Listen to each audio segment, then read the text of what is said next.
H-I-P-A-R-E-Y-O-U.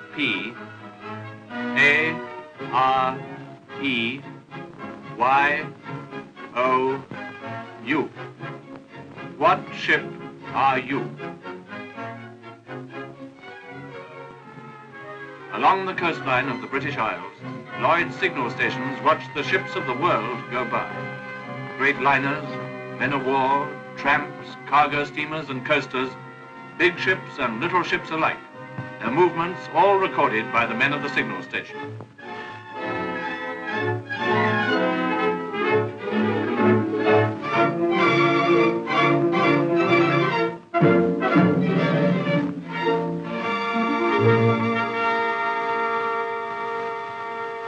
This record is sent to Lloyd's at London, where in the index room, the movements of shipping everywhere are carefully and methodically listed, day by day.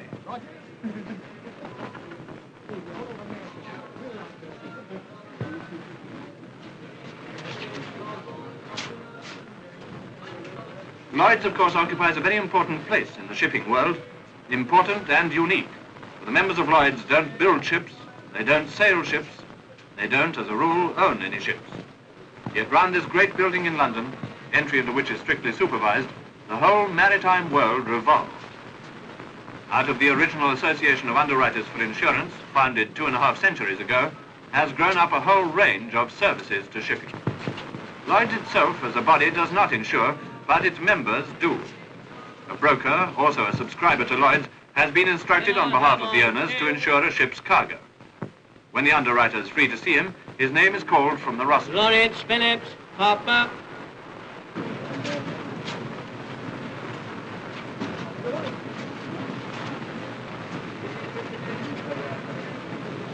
Before the underwriter will issue an insurance policy on the cargo, he must know something about the ship carrying the cargo. He'll look it up in the register book of Lloyd's Register of Shipping, which classifies all the ships of the world.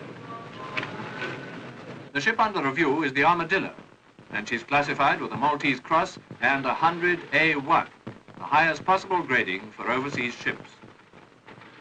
The Armadillo was built in a British yard where skilled hands build the finest ships there are. This in itself is a guarantee of a sound, seaworthy job, but 100A1 means more than that. It means that right from the first plans and scale models, inspectors appointed by Lloyd's Register have tested every piece of material used. They've approved the workmanship at every stage in the ship's construction, down to the marking of the plimsoll line. Proof that when the vessel is ready for sea, she is thoroughly reliable and seaworthy, the best that skilled shipbuilders can turn up, worthy of the classification given her in Lloyd's Register, 100A1. In the index room, the underwriter will find details of the Armadillo's maiden voyage from Liverpool to Valparaiso.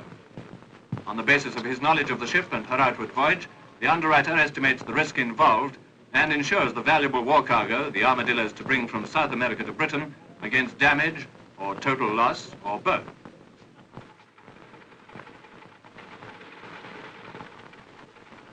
In a sunny South American port, the Armadillo takes her important cargo aboard.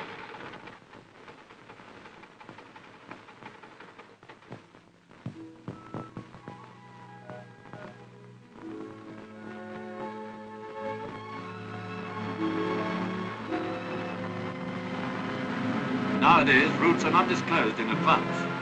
She may go round the Horn, or she may go up through Panama.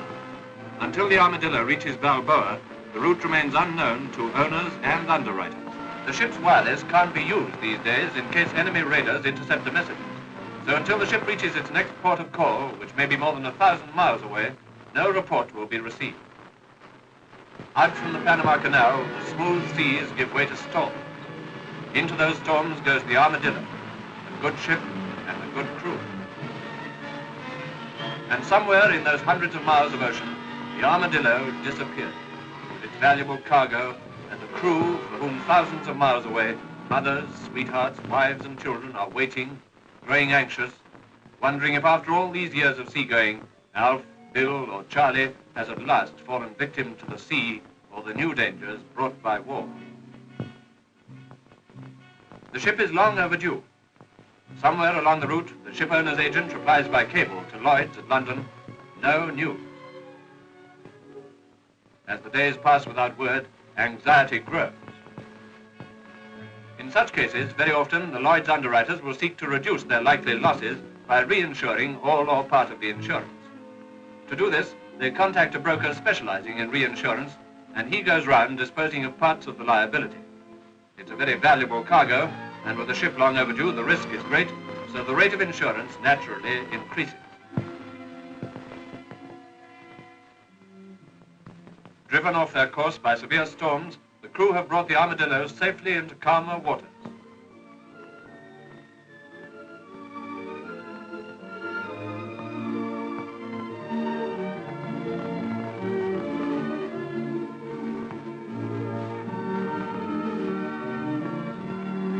Land is sighted a few days late, but ship, crew and cargo are safe. Our arrival is reported to the shipping agent, who, after verifying the news, cables it to Lloyd. In a case of such importance, the historic lutein bell is rung. Once would be for a loss, twice means that the ship is all right. The news of the ship's safe arrival at Bermuda is entered on the card in the index room. On her way home, the Armadillo joins a convoy. It was Lloyd who first suggested the convoy idea as far back as the Napoleonic Wars, and it has been the means of saving hundreds of ships from enemy attack.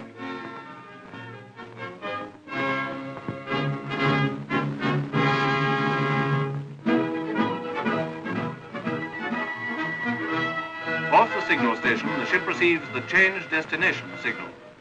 In these days of war, ports of arrival often have to be changed at short notice.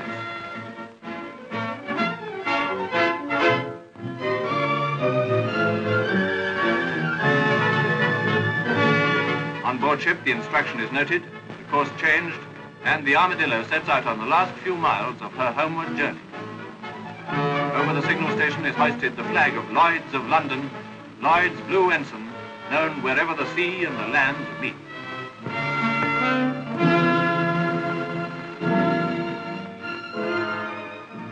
A liner out of Liverpool, a tanker from the Clyde, a hard-run tramp from anywhere, a tug from Merseyside, a cattle boat from Birkenhead, a coaler from the Tyne.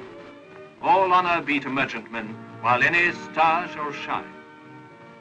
All honour be to merchantmen, and ships of all degree, in warlike dangers manifold, who sail and keep the sea, in peril of unlitten coast and death-besprinkled foam, who daily dare 100 deaths to bring their cargoes home.